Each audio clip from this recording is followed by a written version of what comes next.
विचार करा, जर आपण वर्षानुवर्षे ज्याला परमसत्य मानत आलो आहोत ते केवळ एक सोयीस्कर खोटं निघालं तर? बापरे, हा खूपच अस्वस्थ करणारा विचार आहे. हो ना.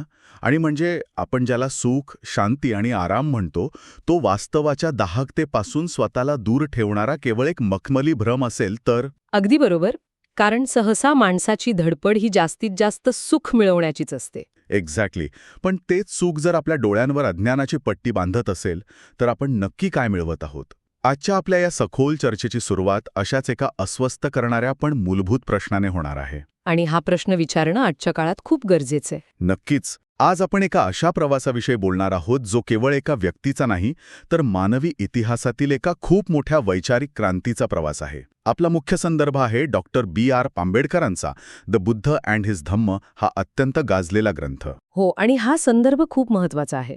कारण यातून आपण सिद्धार्थ गौतम यांच्या सुरुवातीच्या प्रवासावर लक्ष केंद्रित करणार आहोत. म्हणजे राजपुत्र ते सत्याचा शोध घेणारा एक विद्रोही विचारवंत, ही जी त्यांची वाटचाल आहे. ती वाटचाल आपण आज समजून घेणार आहोत. बौद्ध तत्वज्ञानाकडे नव्याने पाहू इच्छिणाऱ्यांसाठी हे समजून घेणं खूप रंजक ठरेल. कारण डॉक्टर आंबेडकरांनी हा प्रवास कोणत्याही चमत्काराच्या किंवा धार्मिक कथेच्या चष्म्यातून मांडलेला नाही. खरंय, त्यांनी हा प्रवास अंधश्रद्धेला दिलेला ठाम नकार आणि शुद्ध तर्कावर आधारित सत्याचा शोध म्हणून मांडला आहे. तर या सगळ्यामागील नेमकी गोम काय आहे ते आपण समजावून घेऊया. हा सगळा प्रवास नक्की कुठून आणि कसा सुरू होतो? हा प्रवास खूप वेगळ्या आणि कदाचित अनपेक्षित पद्धतीने सुरू होतो. सत्याच्या शोधाचा हा प्रवास कुठल्याही तयार उत्तरांनी नव्हे तर अत्यंत धारदार प्रश्नांनी सुरू होतो. धारदार प्रश्नांनी? हो. डॉक्टर आंबेडकर यांनी त्यांच्या ग्रंथात अत्यंत सुरुवातीलाच हे अगदी स्पष्ट केलं आहे की बुद्धांचा मार्ग हा केवळ एक नवीन पारंपरिक धर्म उभा करण्याचा नव्हता. अच्छा. तो मानवी दुःख आणि जीवनाचे खरे स्वरूप समजून घेण्याचा एक अत्यंत प्रामाणिक तार्किक प्रयत्न होता. जेव्हा मानवी मन प्रश्नांची सुरुवात करतं तेव्हा ते नकळतपणे स्वतःच्याच सभोवतालच्या सुरक्षित कवचाला तडे देण्यास सुरुवात करतं. आणि सिद्धार्थाचा प्रवासही असाच सुरू झाला, बरोबर? अगदी. एका अत्यंत अभेद्य वाटणाऱ्या सुरक्षित कवचाला तडा जाण्यापासून त्यांचा प्रवास सुरू झाला. आणि ते कवच म्हणजे त्यांचा स्वतःचा राजवाडा आणि तिथे मिळणारं अमर्याद सुख. आणि हे सुरक्षित कवच काही साधंसुद्धा नव्हतं. म्हणजे बघा ना, सिद्धार्थ गौतम हे एक राजकुमार होते, शाक्य वंशाचे वारसदार. हो. त्यांच्या सुरुवातीच्या आयुष्यात त्यांनी अत्यंत सुखासीन विलासी जीवन जगलं. जगातल्या सर्वोत्तम गोष्टी त्यांच्याकडे होत्या.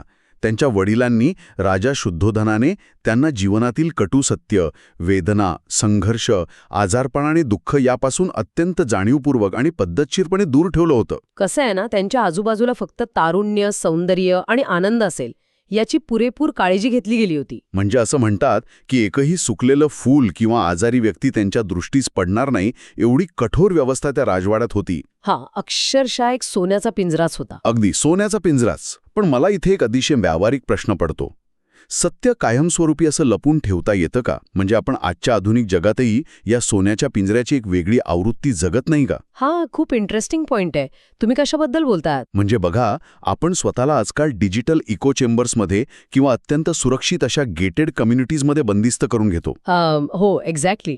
आपल्या सोशल मीडिया फीडवर आपल्याला फक्त चांगल्या, सुंदर आणि सकारात्मक गोष्टीच बघायला मिळतात. अल्गोरिथम आपल्याला जगातील दुःख आणि संघर्ष दाखवतच नाही.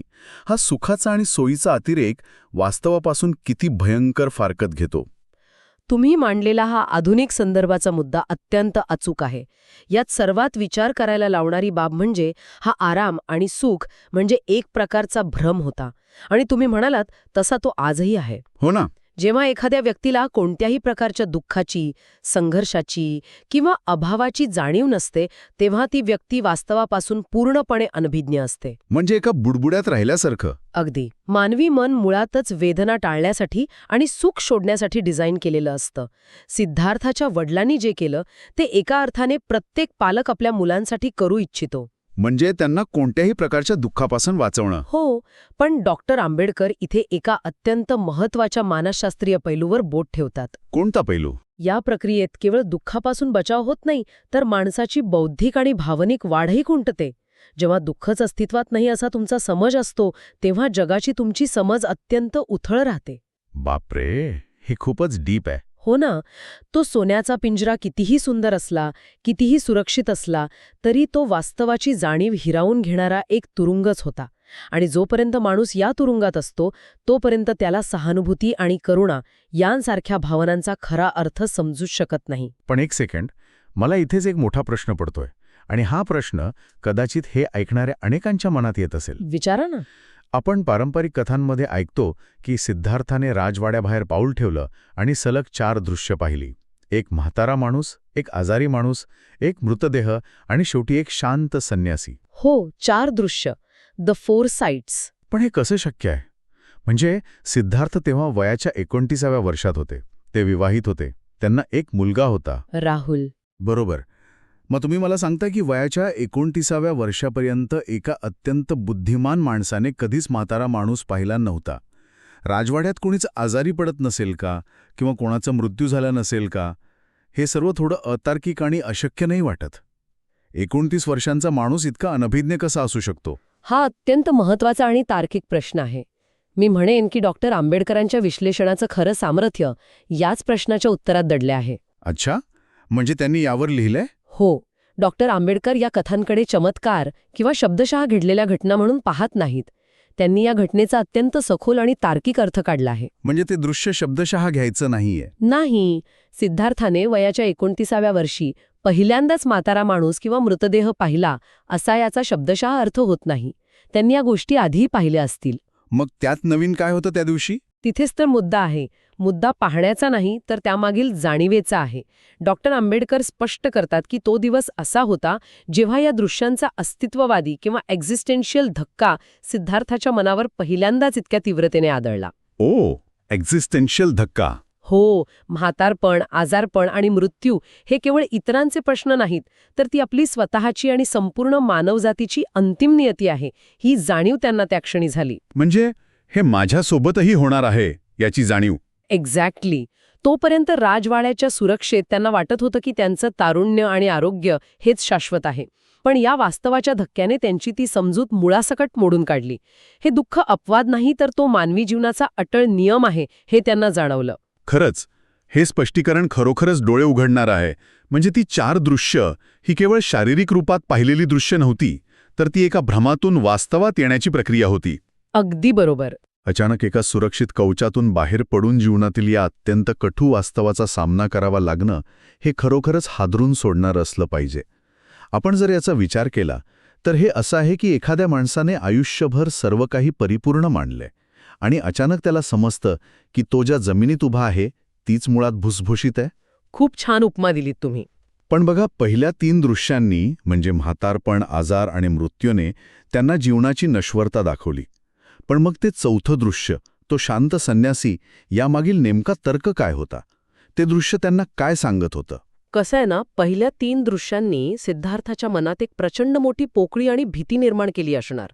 जर हे सर्व संपणारच आहे, जर या शरीराला आजार आणि मृत्यूचा सामना करावाच लागणार आहे, तर आपण जगत असलेल्या या सुखासीन जीवनाचा अर्थ काय? बरोबर, हा प्रश्न स्वाभाविक आहे.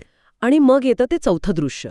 डॉक्टर आंबेडकर सांगतात की हा शांत संन्यासी हे केवळ एक चित्र नव्हतं, तर तो एक आशेचा किरण होता. आशेचा किरण कशाबद्दल? हे दृश्य या सर्व दुःखातून, या नश्वरतेतून बाहेर पडण्याचा मार्ग शोधणं शक्य आहे, हे दर्शवणारं होतं. संन्याशाच्या चेहऱ्यावरील ती अथांग शांतता सिद्धार्थाला हे सांगत होती की दुःखावर मात करण्यासाठी केवळ त्यापासून पळून जाणं हा एकमेव पर्याय नाहीये. मग दुसरा पर्याय काय? त्या दुःखाच्या मुळाशी जाऊन मानसिक संतुलन आणि प्रज्ञा मिळवून त्यावर विजय मिळवणं शक्य आहे. पहिल्या 3 दृश्यांनी एक भयंकर प्रश्न निर्माण केला होता, तर 4थ्या दृश्याने त्या प्रश्नाच्या उत्तराच्या शक्यतेची दिशा दाखवली. म्हणजे तो एक बौद्धिक आणि आध्यात्मिक प्रतिसादाचा मार्ग होता, निव्वळ पलायन नव्हतं. अगदी 100%. ती एक प्रकारची जागृती होती. वा, या वास्तवाच्या धक्क्याने सिद्धार्थाला मूलभूत प्रश्न विचारण्यास भाग पाडलं. लोक दुःख का भोगतात? हे दुःख टाळता येऊ शकतं का? आणि सर्वात महत्त्वाचे म्हणजे समाजातील तत्कालीन कर्मकांडे आणि परंपरा यांच्या पलीकडे एखादं सखोल सत्य आहे का? हो, आणि तो काळ खूप वेगळा होता. हो ना. त्या काळात समाजात अनेक रूढी आणि परंपरा होत्या, पण सिद्धार्थाने त्या गोष्टी न समजून घेता आंधळेपणाने स्वीकारण्यास स्पष्ट नकार दिला. मला वाटतं आपणही आपल्या दैनंदिन जीवनात बऱ्याचदा हेच करत असतो. म्हणजे कसं काय? सगळेच करतात म्हणून मीही करतो किंवा ही तर आपली परंपराच आहे असं म्हणत आपण अनेक गोष्टी आंधळेपणाने पुढे नेत असतो. आपण रोज तीच कामं करतो, समाजाच्या अपेक्षांच्या ओझ्याखाली जगतो, पण आपण कधी थांबून स्वतःला विचारतो का की मी हे नक्की का करत आहे? खरंय, खूप कमी लोक हा विचार करतात. आणि जेव्हा आपण या दैनंदिन सवयींवर आणि रूढींवर का हा प्रश्न उभा करतो, तेव्हाच कदाचित आपल्याही जीवनातील अनेक भ्रम दूर होऊ लागतात. डॉक्टर आंबेडकरांच्या मते सिद्धार्थाचा हा प्रश्न तत्कालीन समाजाच्या संदर्भात किती क्रांतिकारी होता. जर आपण तत्कालीन समाजाची पार्श्वभूमी पाहिली तर का हा प्रश्न विचारणं हेच सर्वात मोठं बंड होतं. डॉक्टर आंबेडकरांनी या घटकेवर खूप सविस्तर आणि सखोल विवेचन केलं आहे. त्यावेळची सामाजिक परिस्थिती कशी होती? त्या काळात समाजावर वैदिक कर्मकांडांचा, यज्ञयागाचा आणि नियतिवादाचा म्हणजे फॅटलिझमचा मोठा पगडा होता. फॅटलिझम म्हणजे सगळं आधी ठरलेलं आहे असं मानणं? हो, माणसाचं सुख-दुःख हे त्याच्या मागील जन्माचं फळ आहे आणि ते त्याला निमूटपणे भोगावेच लागेल अशी अत्यंत सोयीस्कर पण घातक व्यवस्था निर्माण केली गेली होती. बापरे, म्हणजे दुःखावर काहीच उपाय नाही असं मानलं जायचं. एक्झॅक्टली. अशा वेळी एका राजकुमाराने उभं राहून विचारलं की माणूस दुःखी का आहे आणि जर दुःख असेल तर ते दूर करण्याचा मानवी मार्ग कोणता? हा केवळ एक वैयक्तिक बदल नव्हता, तर ती सत्याची एक महान आणि तार्किक शोध मोहीम होती. म्हणजे त्यांनी परंपरेला थेट आव्हान दिलं. हो, डॉक्टर आंबेडकर अधोरेखित करतात की सिद्धार्थाने अंधश्रद्धेला दिलेला तो एक अत्यंत स्पष्ट आणि वैचारिक नकार होता. केवळ प्राणी बळी दिल्याने, यज्ञ केल्याने किंवा पारंपरिक रूढींचे अंधळे पालन केल्याने दुःखाचा अंत होणार नाही हे त्यांनी ठामपणे ओळखलं. खूपच रॅशनल विचार होता हा. अगदी. जीवन जसं आहे तसं समजून घेण्याची आणि मानवी प्रयत्नांतून दुःखावर मात करण्याची ती एक अत्यंत तार्किक प्रक्रिया होती.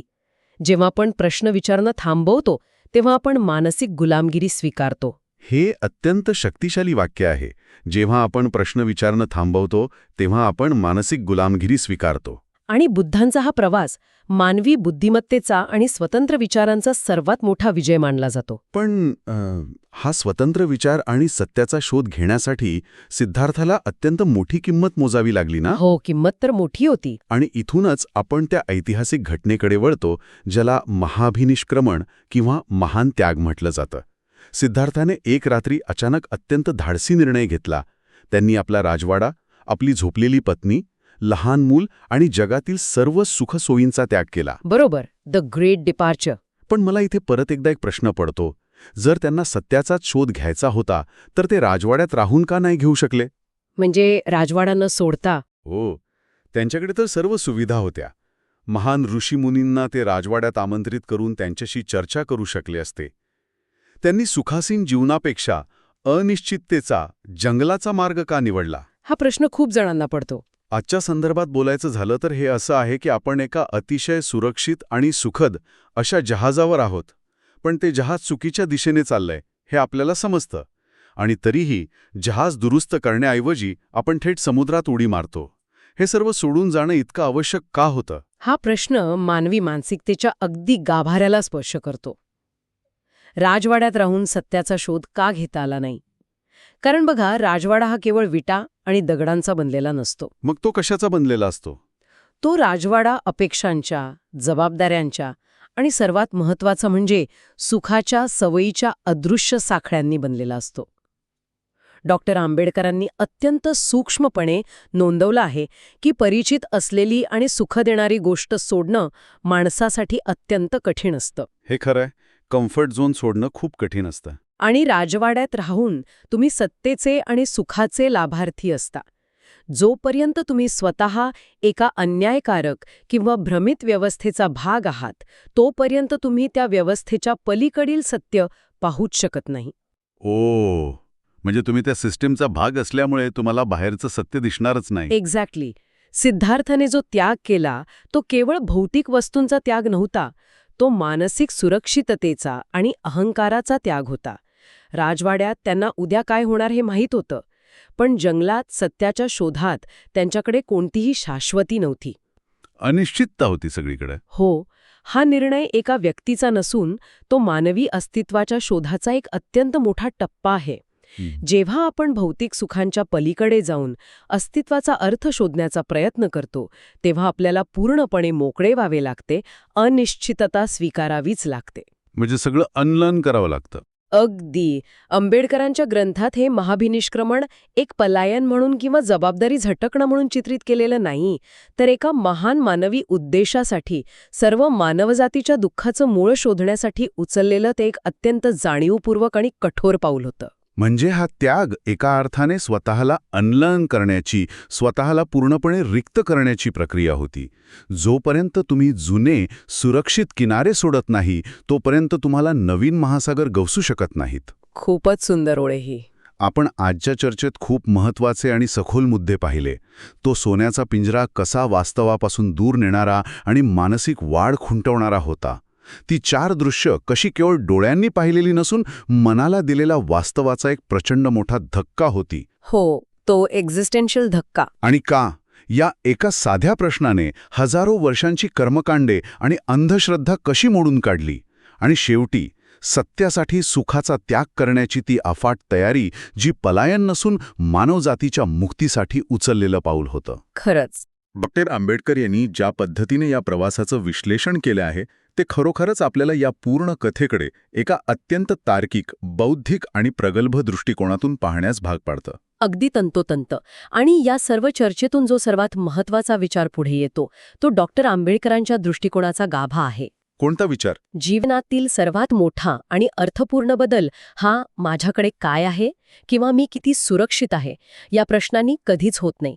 तर तो बदल, हे जे मी जगतोय, हे जे मी मानतोय, ते खरोखर सत्य आहे का, या एका साध्या पण धारदार प्रश्नाने सुरू होतो. क्या बात आहे. जेव्हा आपण आपल्या सभोवतालच्या प्रत्येक गृहीत धरलेल्या गोष्टीला, प्रत्येक परंपरेला आणि प्रत्येक सुखाला या सत्याच्या कसोटीवर घासून पाहतो, तेव्हाच खऱ्या अर्थाने ज्ञानाचा आणि मुक्तीचा मार्ग खुला होतो. सिद्धार्थाचा बुद्ध म्हणजे प्रज्ञावान होण्याचा प्रवास हा याच प्रश्नाच्या उत्तरात दडलेला आहे. अंधश्रद्धा आणि अज्ञानाची जागा जेव्हा तर्क घेतो, तेव्हाच प्रगती होते, हाच तो संदेश आहे. हो, अंधश्रद्धा आणि अज्ञानाची जागा जेव्हा तर्क आणि करुणा घेते, तेव्हाच खऱ्या अर्थाने मानवी प्रगती होते, हाच आंबेडकरांच्या या ग्रंथाचा मुख्य संदेश आहे. आणि हा संदेश आजच्या काळातही तितकाच लागू होतो, किंबहुना जास्त लागू होतो. सुखाच्या भ्रमातून बाहेर येणं आणि सत्याचा स्वीकार करणं हाच खरं शहाणपणाचा मार्ग आहे. आपण आता या अत्यंत विचारप्रवर्तक चर्चेच्या शेवटाकडे आलो आहोत. हो, वेळ कसा गेला ते कळलंच नाही. खरंय, पण जाता जाता मला एका गोष्टीवर नक्कीच लक्ष वेधायचं आहे. आपण पाहिलं की बुद्धांचा प्रवास, तो सत्याचा शोध, प्रश्नांनी आणि एक प्रकारच्या संशयाने सुरू झाला. अगदी. जर शहाणपणाकडे जाणाऱ्या प्रवासाची सुरुवात नेहमी अशा शंकेने किंवा स्वतःच्याच विश्वासावर प्रश्नचिन्ह निर्माण करण्याने होत असेल, तर आजच्या आपल्या या आधुनिक, माहितीने आणि सुखासीनतेने भरलेल्या जगात असं कोणतं अत्यंत सुखद सत्य आहे, ज्यावर शंका घेण्यास आपण सर्वात जास्त घाबरतो? बापरे, हा खूपच कठीण प्रश्न आहे. हो ना. असा कोणता सोयीस्कर सोन्याचा पिंजरा आपण आज स्वतःभोवती विणला आहे, ज्यातून बाहेर पडून वास्तवाला सामोरे जाण्याची आपली हिंमत होत नाही? हा असा प्रश्न आहे जो नक्कीच एका वेगळ्या विचारचक्राला चालना देईल. यावर नक्की विचार करा आणि याच विचारासोबत आज आपण इथेच थांबूया.